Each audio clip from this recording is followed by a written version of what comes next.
തൃശ്ശൂർ മേയറൊക്കെ അവിടേക്ക് എത്തിയിട്ടുണ്ട്. പക്ഷെ എല്ലാവരെയും സുരക്ഷിതമായ ഇടങ്ങളിലേക്ക് മാറ്റി നിർത്തിയിരിക്കുകയാണ്. ആർക്കും ഒരു ഇഞ്ച് പോലും മുന്നോട്ട് അപകടരഹിതമാണെന്ന് ഉറപ്പുവരുത്താതെ മുന്നോട്ട് പോകാൻ കഴിയില്ല എന്നതാണ് അവിടുത്തെ സാഹചര്യം. ഈ സ്ഫോടനങ്ങളിൽ സ്ഫോടക വസ്തുക്കൾ തന്നെ തെറിച്ചു വരാനുള്ള സാധ്യത പോലുമുണ്ട്. കുഴിമിന്നലും അമിട്ടുമൊക്കെയാണ് ഇത്രയും വലിയ സ്ഫോടനത്തിന് കാരണമായത്. 3-4 ഏക്കറിൽ പരന്നു കിടക്കുന്ന പാടശേഖരത്തിൽ വെച്ചുകൊണ്ടാണ് അത്. ഇതിന്റെ അപകട സാധ്യത തിരിച്ചറിഞ്ഞുകൊണ്ട് തന്നെയാണ് തുറസായ അത്തരം പാടശേഖരത്ത് തന്നെയാണ് വർഷങ്ങളായി തിരുവമ്പാടിയുടെ വെടിപ്പുരകൾ പ്രവർത്തിക്കുന്നത്. എല്ലാ സുരക്ഷാ ക്രമീകരണങ്ങളും പാലിച്ചുകൊണ്ടൊക്കെയും എല്ലാ മുൻകരുതലുകളും സ്വീകരിച്ചുകൊണ്ടും ഒക്കെ തന്നെയാണ് ഈ ശ്രമങ്ങളൊക്കെ അവിടെ നടക്കുന്നത്, നിർമ്മാണ ശ്രമങ്ങളൊക്കെ അവിടെ നടക്കുന്നത്. പക്ഷേ കാലാവസ്ഥയാണ് എല്ലാവരും ചൂണ്ടിക്കാണിക്കുന്ന ഒരു കാര്യം. 30-38 ഡിഗ്രി സെൽഷ്യസ് ചൂടാണ് തൃശ്ശൂർ ജില്ലയിലൊക്കെ ഉള്ളത്. നമുക്കറിയാം സംസ്ഥാനത്ത് 12 ജില്ലകളിൽ യെല്ലോ അലേർട്ടുള്ള സമയമാണ് ഇത്. കടുത്ത ചൂടാണ്. ഇന്നലെ തമിഴ്നാട്ടിൽ സ്ഫോടനമുണ്ടായ സാഹചര്യമുണ്ട്. കടുത്ത ചൂടിലാണ് ഈ വെടിക്കോപ്പ് നിർമ്മാണമൊക്കെ നടന്നത്. അവിടെയാണ് കേരളത്തിൽ ഒരിക്കലും കെട്ടുനിൽക്കാനോ കണ്ടു നിൽക്കാനോ കഴിയാത്ത തരത്തിലുള്ള ഈ അപകടമുണ്ടായത്. നമ്മളിപ്പോൾ ഈ സ്ക്രീനിൽ കാണുന്നത് പൊട്ടിത്തെറിച്ചു പോയ ഇടമാണ്. ഈ സ്ഫോടക വസ്തുക്കളുടെ ഈ പടക്കങ്ങളുടെ ഒക്കെ അവശിഷ്ടങ്ങൾ നമുക്ക് അവിടെ കാണാൻ കഴിയും. കുഴിമിന്നലും അമിട്ടുമാണ് അവിടെ ഈ സ്ഫോടനത്തിന്, ഈ അഗ്രസ്ഫോടനത്തിന് കാരണമായത് എന്നതാണ്. ഒരിക്കലും നമ്മൾ കാണാൻ പാടില്ലാത്ത ചില കാഴ്ചകൾ കൂടി നമുക്ക് കാണേണ്ടി വരുന്നുണ്ട്. അത് മനുഷ്യന് വേണ്ടി തിരഞ്ഞ് ആ ചെളിയിലൂടെ മറ്റു മനുഷ്യർ നടക്കുന്നതാണ്. അപകടത്തിൽ പെട്ടുപോയവരുടെ ശരീരഭാഗങ്ങളൊക്കെ തിരഞ്ഞ് മനുഷ്യൻ അതിൽ നടക്കുന്ന കാഴ്ചയാണ് നമുക്ക് ഇപ്പോൾ അവിടെ നിന്ന് കാണേണ്ടി വരുന്നത് എന്ന സാഹചര്യമാണ് മുന്നിലുള്ളത്. 40 പേരോളം അവിടെ ഉണ്ടായിരുന്നു. 40 പേർക്കോളം പരിക്കേറ്റു എന്നാണ് മനസ്സിലാക്കാൻ കഴിയുന്നത്. മരണവുമായി ബന്ധപ്പെട്ട് ചില കണക്കുകളൊക്കെ വരുന്നുണ്ട്. 5 മരണം സ്ഥിരീകരിക്കുന്നു എന്നുള്ളതാണ് ആശുപത്രികളിൽ നിന്ന് ലഭിക്കുന്ന വിവരം. 5 പേരുടെ നില അതീവ ഗുരുതരമാണ് എന്നതും മനസ്സിലാക്കുന്നുണ്ട്. ജനറൽ ആശുപത്രികളിലൊക്കെ വലിയ ക്രമീകരണങ്ങളുണ്ട്.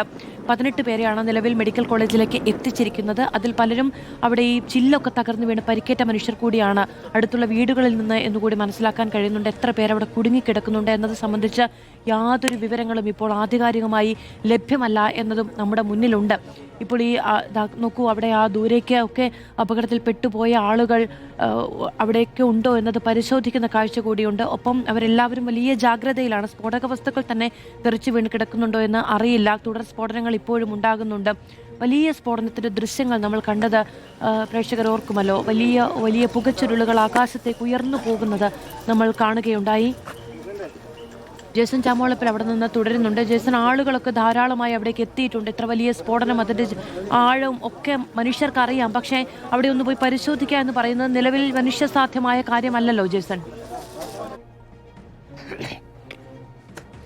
മാധു, അത് തന്നെയാണ് സ്വാഭാവികമായും നേരിടുന്ന പ്രധാന വെല്ലുവിളി. ഇപ്പോൾ പോലും ഫയർഫോഴ്സിന് ഒരു പരിധി വിട്ട് അങ്ങോട്ട് പോകാൻ കഴിയില്ല. നമുക്ക് ആ ദൃശ്യങ്ങളിലേക്ക് പോയാൽ ഇതിനകത്തേക്ക് കടക്കാൻ കഴിയാത്ത സാഹചര്യം തന്നെയാണ്.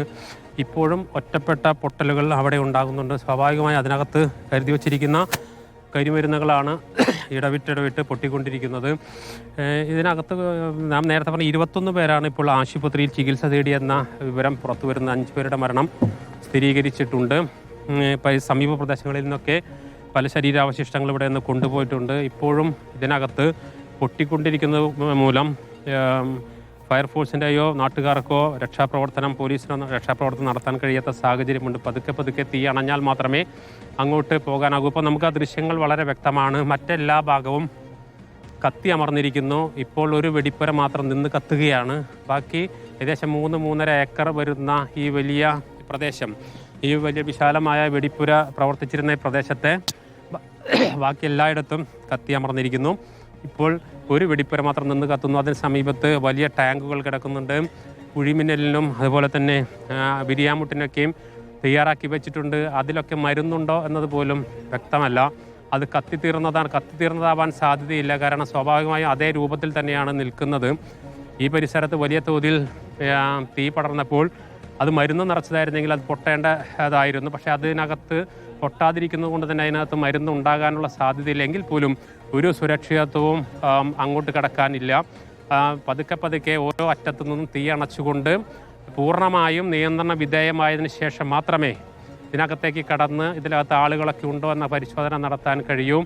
എന്തായാലും വലിയ ദുരന്തം തന്നെയാണ് സംഭവിച്ചിരിക്കുന്നതെന്ന കാര്യത്തിൽ യാതൊരു സംശയമില്ല. അപ്പോൾ നമുക്ക് വിവരങ്ങൾ നൽകിക്കൊണ്ടിരിക്കുന്നത്.